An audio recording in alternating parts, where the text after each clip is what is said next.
Borley Borlstein here, and I saw Uncut Gems, which was great fucking film. The acting is fucking superb. It feels like every character is just they came in from the hallway. You saw them for a moment in their life, and then they go around the corner, and then that's it. And it's just perfect. Every character is acted fucking perfectly. They were given incredible direction. They all have, they're all tired of the main character's bullshit, and who couldn't be? Because holy fuck, Adam Sandler plays the dumbest fucking person you could ever imagine. But it's somebody who clearly has either an addiction to gambling or is just trying to weasel their way out of debt. And they're also addicted to gambling. I'm not really sure. The sound design I thought was fucking phenomenal. So one complaint people will probably make about the film is that a lot of the times characters are talking over each other, and it's kind of hard to piece out what everybody's saying.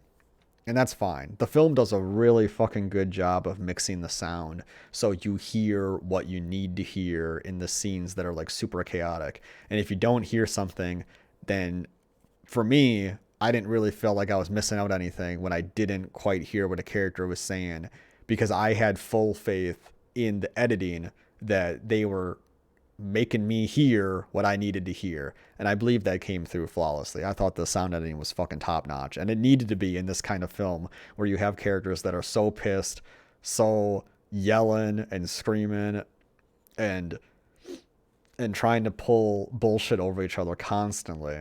And just really like up close and personal frustration and just total lies. And you can't tell a lie, quietly. It's got to be loud. You got to scream it. And that's really what the whole film is.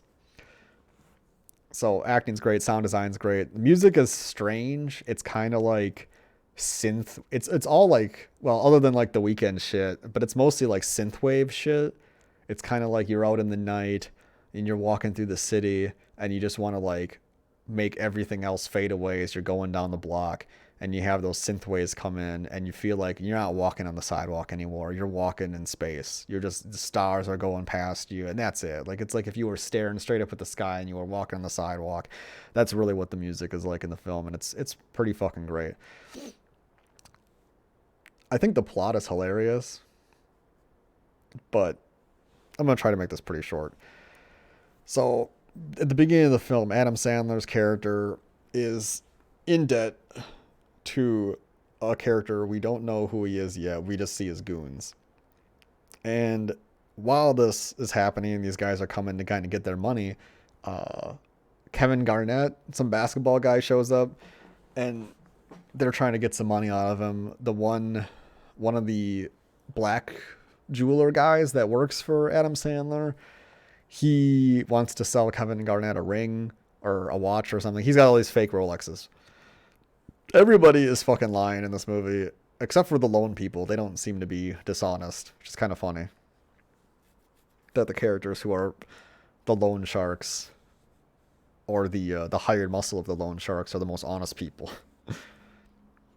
But what ends up happening is that Adam Sandler has procured this like uncut rock gem from Ethiopia, from Ethiopian black Jews or something. I don't quite get it. And he shows it to Kevin Garnett, and Kevin Garnett's like, I fucking want this thing, And Adam Sandler's like, oh no, I can't sell it to you. I was just excited. And he's like, why the fuck you showed me that? I can't buy it. And there's like a really, really strong, I'm not sure if it's thematic, but the film addresses the reality of gems and diamonds and that kind of shit.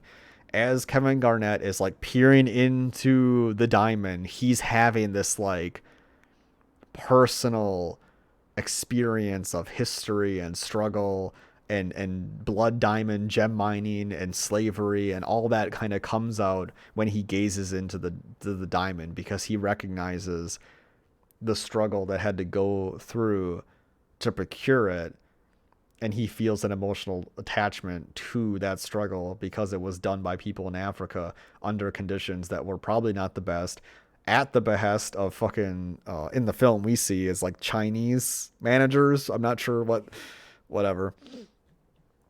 So and then later on it brings that plot point back up. So like he has a deep connection to that because of the history of what goes into manufacture and bring those diamonds over to America and how it's like a bullshit market. And then when he finally is able to buy it from Adam Sandler's character, he asks him, he's like, what did you really pay for that, And he eventually tells him he paid $100,000. And he's like, you wanted to make $1 million? He's like, that's fucked up, that he's basically scamming, these black Ethiopian Jews or whatever. And he's like, oh, but $100,000, that's like, that's super money in Ethiopian bucks or whatever, and it's Adam Sandler doesn't give a shit because he immediately jumps to his next scheme, which is to try to he's like goading Kevin Garnett into like doing really good in the next basketball game because they're betting against him. And he tries to connect him not paying the full value of the gem to the Ethiopian Jews, and he tries to connect that to Kevin Garnett, being satisfied by being 1 point ahead.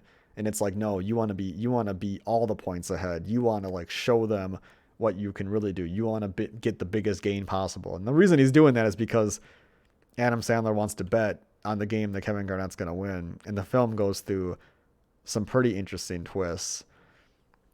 I thought they did a pretty good job editing. Like that must have been real basketball game footage that they were using in the film to edit together to make it seem like they're actually like reacting to a real game.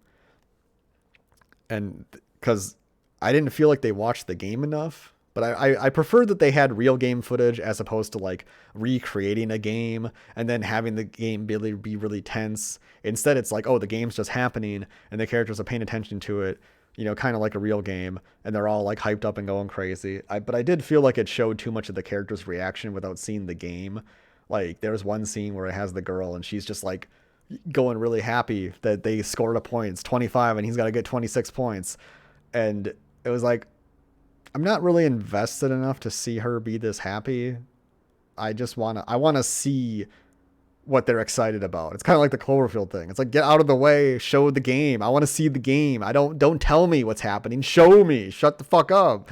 That's only like the only issue I have with the film. Otherwise it was fucking great. Like you would think a film personally, like when I like saw the trailer and I heard about the film, it's like, oh, Adam Sandler and he does bets and he's kooky and wild, and I'm like, that sounds fucking boring. I don't give a shit about gambling. I don't give a shit about sports, and I don't give a shit about people doing stupid shit that makes them look even dumber.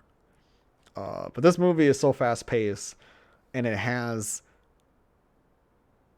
like a real character. It has real characters. These feel like real people. They're shitty people, but they feel pretty real for the most part. There's a few moments in the film where it's just like, that's too crazy. Like there's some craziness in the film. Like a lot of the shit, like you kind of buy, but like the girl getting a tattoo after getting kicked out, like what the fuck was that? That was fucking stupid. But everything else is pretty fucking sweet. So going through the film, the basic initial idea is Adam Sandler gets Kevin Garnett's ring. He's like constantly getting valuable shit from people and then selling the shit that he gets from them. So he like owes the people the pawn shop money, and then he has to owe the people who he's got the rich stuff with their shit back. So he's like in debt to so many people at the beginning of the film, and he keeps putting himself further in debt so he can bet on these games. And there's this amazing moment where he bets on Kevin Garnett, and he bets like a bunch of money, and he's gonna win, and he wins. But then this is where it's crazy. The guys who he owes money to from the beginning of the film went to the place where he made the bet and canceled the bet and took the money that was owed to them. So then that means that he didn't actually win all that money. And that's like a huge twist, because it's like, fuck, now he's got to recoup more money. He thought he had money and he actually doesn't. And it's crazy. And then later on we find out, and it's revealed very nonchalantly, that the guy that he owes money to is actually his sister-in-law's husband. It's fucking crazy. So it explains why he the guy that he owes money to is a little bit reluctant to kind of go full, break your legs mode, which is what his goons want to do. But it also explains like Adam Sandler is this character who's just like this leech. Like he's using every connection he has with every person who will give him a dime to basically get as much money out of them to help him get out of this hole that he's in financially. And there's one moment where he's like crying that he doesn't know what to do and he can't fix things. And it's hard to tell if it's like this sobering moment, if he really genuinely feels bad, or if it's another act. And I think he was real because at the moment he didn't have any real way to get out of his predicament. But then it kind of all goes away when he's gonna like sell the gem to Kevin Garnett again. There's like a whole kerfluffle that happens with that. So that was pretty cool. It has some insane moments.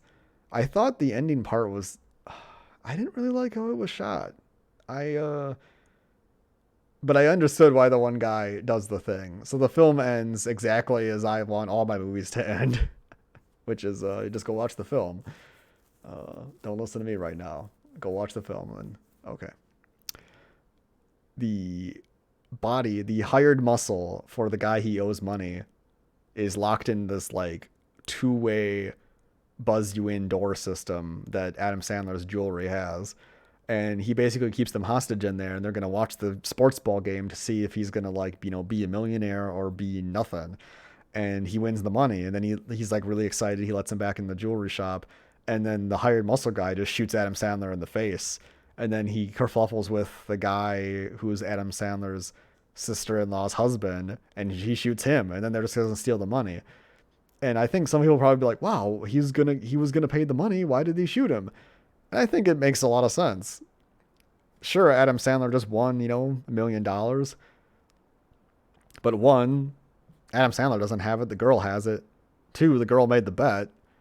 Three, it was like you've seen how hard it is the whole movie to get money from Adam Sandler.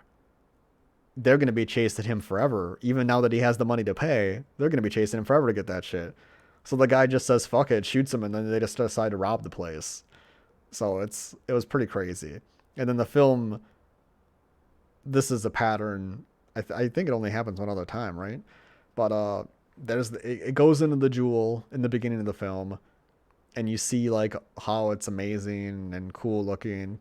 And then Kevin Garnett looks into it and he sees this kind of, blood diamond history about, these like, slave black people, working to the bone, finding these diamonds, they're literally, dying and hurting themselves, getting fractures and their legs sticking out of their bones and their bones sticking out of their legs and shit to get these diamonds for, rich in the movie, rich Jews. I don't think there's any like, is there rich white people in the movie? Well, there's like the one guy, but it's a really, really hammers on the Jewish aspect of the characters a lot, which gave it a lot of character too.